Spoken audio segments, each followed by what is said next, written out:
Hello friends, how are you? Myself doctor Jitendra. आज हम second chapter start कर रहे हैं, क्लासिफिकेशन ऑफ ऑर्गेनिज्म, जीवों का वर्गीकरण।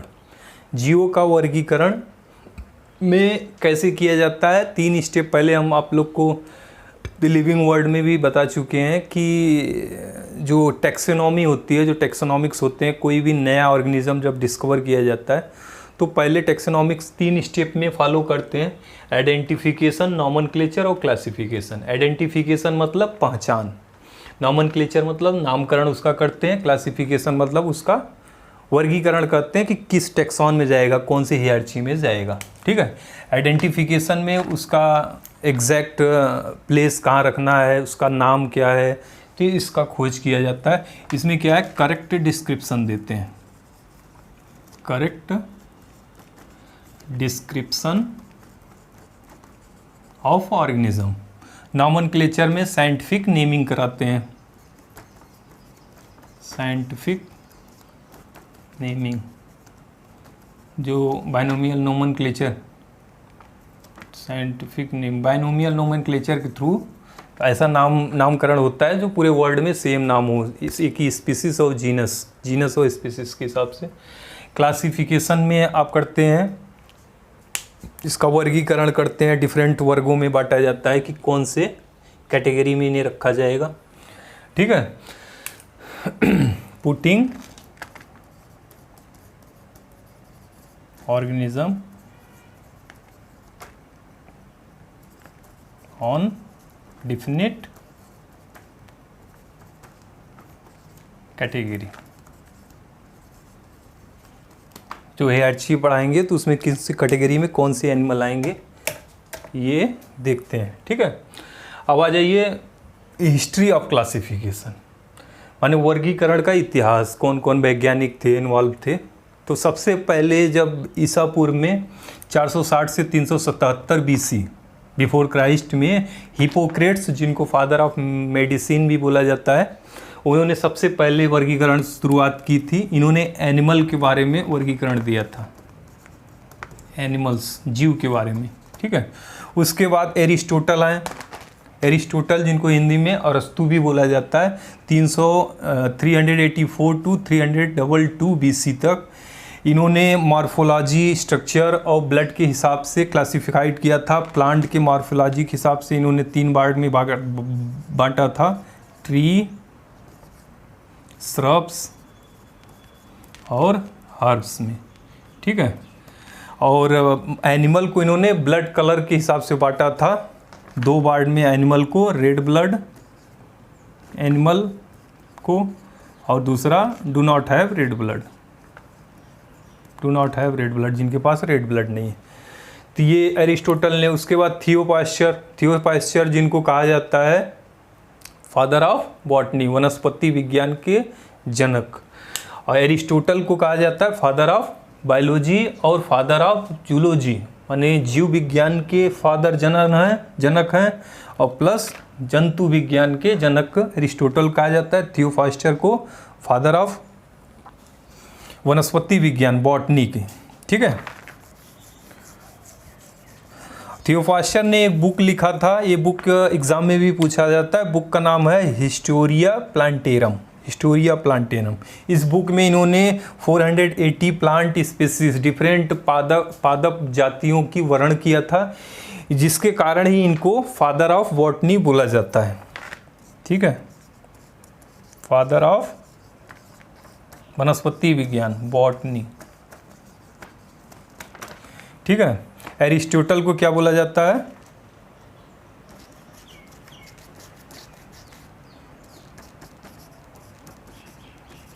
फादर ऑफ बायोलॉजी और जूलॉजी। ठीक है। इनको अरस्तु बोलते हैं हिंदी में। फिर उसके बाद साइंटिस्ट आए प्लिनी दी एल्डर। प्लिनी दी एल्डर एक बुक लिखे थे जिनका नाम था नेचुरलिस हिस्टोरिया। नेचुरलिस हिस्टोरिया में 1000 प्लांट स्पीसीज के बारे में पूरा डिटेल विवरण दिया है, उनका क्लासिफिकेशन, वर्गीकरण, सब कुछ दिया है। जॉन रे बहुत इंपॉर्टेंट साइंटिस्ट हैं। अक्सर अभी हाल में एक कंपटीशन एग्जाम में पूछा था कि स्पीसीज पहली बार टर्म किसने यूज किया था। तो पहली बार जाति जो नॉमेनक्लेचर में हायरार्ची में यूज होता है, तो पहली बार स्पीसीज टर्म जॉन रे ने यूज किया था। इन्होंने डिफरेंस भी बताया था, वंश और जाति में अंतर, स्पीसीज और जीनस में डिफरेंस भी बताया था जॉन रे ने। इन्होंने भी एक किताब लिखी थी जिस बुक का नाम था हिस्टोरिया प्लांटेरम, लेकिन ये दोनों किताबें डिफरेंट हैं। जो थियो पास्चर लिखे थे वो दूसरी बुक थी, नाम दोनों का सेम है, हिस्टोरिया प्लांटेरम, जो जॉन रे भी लिखे थे और थियो पास्चर भी लिखे थे। और इन्होंने अपने किताब में, जैसे थियो पास्चर ने 480 प्लांट को डिस्क्राइब किया था, इन्होंने 18,000 प्लांट और एनिमल स्पीसीज को अपने किताब में डिस्क्राइब किया, उसका वर्गीकरण किया है। ठीक है, फिर फ्रेंड आप 6वें नंबर पे हम कैरोलस लिनियस को पढ़ते हैं। इन्होंने जो बुक लिखी थी उसका नाम था सिस्टमा नेचुरी। सिस्टमा नेचुरी था, इनको बाइनोमियल नोमेनक्लेचर दिए थे कैरोलस लिनियर, जो सबसे पॉपुलर क्वेश्चन है, हर एग्जाम में लगभग पूछे ही जाते हैं। बाइनोमियल नोमेनक्लेचर के तहत तो दो नाम किसी भी प्लांट, एनिमल, स्पीसीज, ऑर्गेनिज्म का दो नाम दिया जाता है, एक जेनरिक नेम, एक स्पेसिफिक नेम। जो जेनरिक नेम जीनस होती है, जिसको हिंदी में वंश कहते हैं, वो पहला लेटर उसका कैपिटल लेटर से लिखा जाता है, और जो स्पीसीज होती है, जाति का नाम, वो स्मॉल लेटर से लिखा जाता है। ये सारे नाम हमेशा लैटिन वर्ड से लिए जाते हैं, ये भी एग्जाम में क्वेश्चन पूछता है। और इनको जब प्रिंट कराते हैं तो इटालियन वर्ड में प्रिंट कराते हैं। अगर हाथ से लिख रहे हैं बोर्ड पे तो अंडरलाइन दे के लिखते हैं। जैसे हम यहाँ पे होमो सैपियन लिखे हैं तो होमो सैपियन को अलग अलग अंडरलाइन करके लिखा जाता है। इनको क्लासिफिकेशन में इनका रोल बहुत ज़्यादा था, क्योंकि नोमेनक्लेचर दिए थे, बाइनोमियल नोमेनक्लेचर, इसलिए इनको फादर ऑफ टैक्सोनॉमी भी बोला जाता है कैरोलस लिनियस को। तो कुछ एग्जाम्पल दिए गए हैं जो अक्सर एग्जामों में पूछा है, साइंटिफिक नेम इसका क्या है, उसका क्या है। तो मैंने कुछ एग्जाम्पल लिखे हैं, जल्दी जल्दी इसको बता देते हैं। जैसे होमो सेपियन किसका नाम दिया गया साइंटिफिक, मानव का। ठीक है। पैंथेरा पैरडस तेंदुआ का नाम है, तेंदुआ। ठीक है, तेंदुआ का नाम है। पैंथेरा टिग्रिस बाघ का नाम है। ठीक है, ये सब कहीं न कहीं किसी न किसी बायोलॉजी के एग्जाम में पूछे गए हैं, वही मैं उठाया। ठीक है, पैंथेरा टिग्रिस बाघ होता है। पैंथेरा लियो शेर को साइंटिफिक नेम है। ऐसे पाइसम सटाइवम मटर के लिए बोला गया है साइंटिफिक नेम। और फेलिस कैटस बिल्ली के लिए है, कैट के लिए, बिल्ली के लिए। ठीक है। रेना टिग्रिस मेढक के लिए है। ओराइजा सटाइवा धान के लिए बोला गया है। ब्रेसिका कंप्रेस्ट्रिस सरसों के लिए है। ठीक है, सरसों का नाम है। उसके बाद है सीसर एरियंटीनम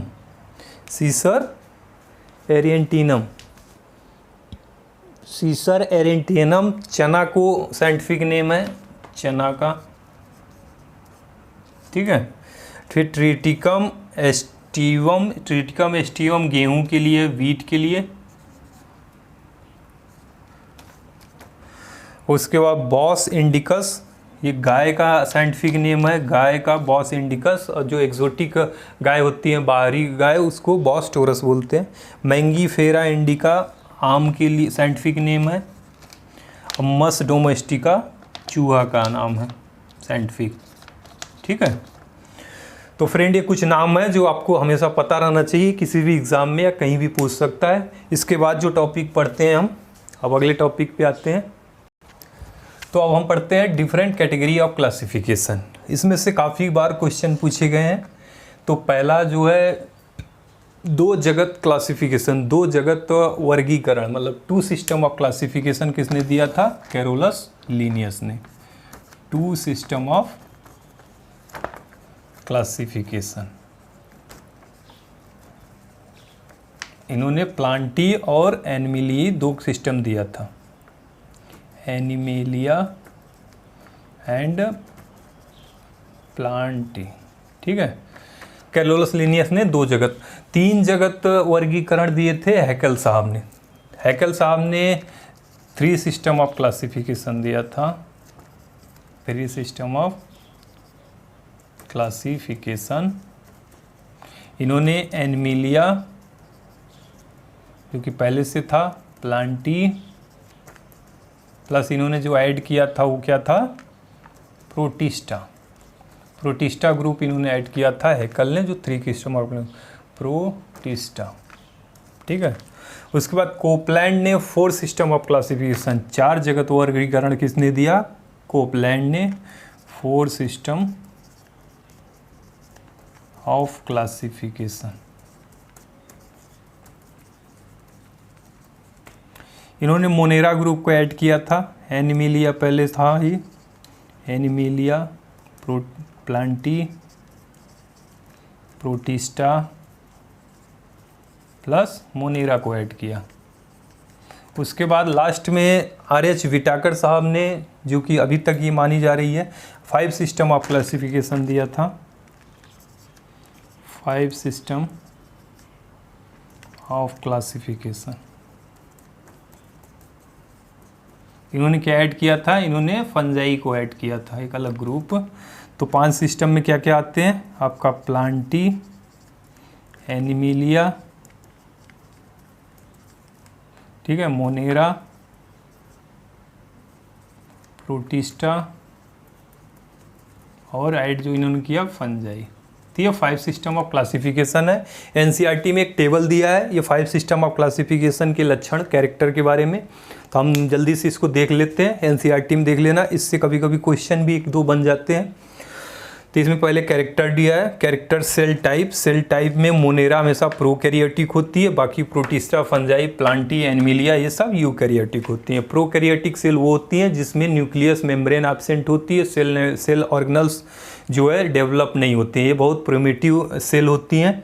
तो जिसमें न्यूक्लियोलस होती है, न्यूक्लियस वेल डेवलप नहीं होती है, न्यूक्लियर मेम्ब्रेन एब्सेंट होती है, वो प्रोकैरियोटिक होते हैं।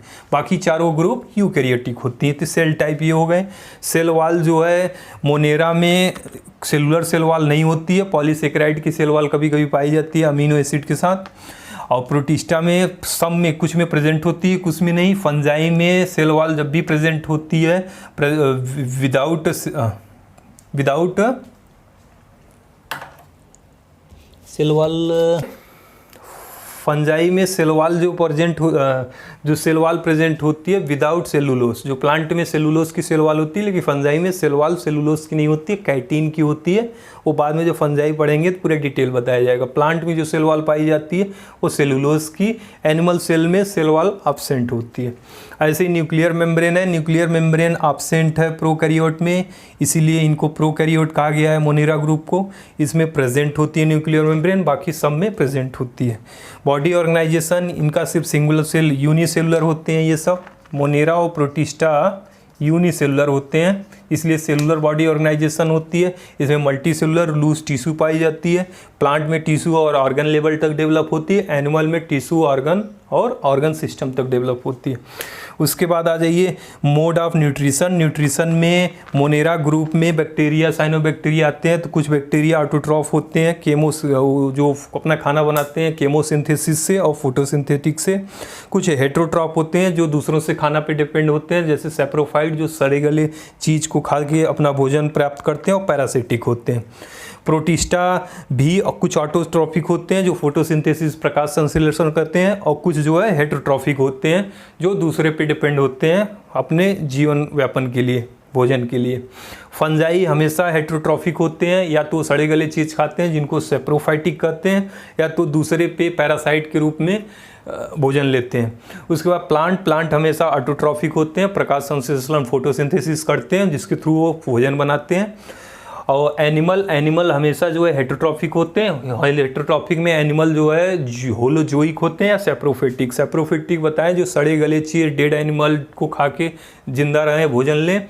और हेलोफिटिक मतलब जो तीनों प्रोसेस के थ्रू या तो कोई एनिमल का पूरा पार्ट खा जाएं या तो पूरे एनिमल खा जाएं, तो उसको होलोजोइक कहते हैं।